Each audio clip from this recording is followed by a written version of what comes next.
আরে পাবলিক ময়দানে আছে, তোদের কোনো চাপ নেই। দেখছে সালা, তোদের কি লজ্জা হয় না? লজ্জা হয়? এরে কি ও বুক উঁচু করে বলছিস? জিতে গেছিস?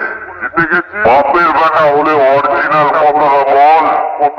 সবাই দেখুক, তোদেরকে এই কালী পূর্ব বর্ধমানের খেপিমা সামনে পেছন চারিদিক থেকে কিভাবে দিল।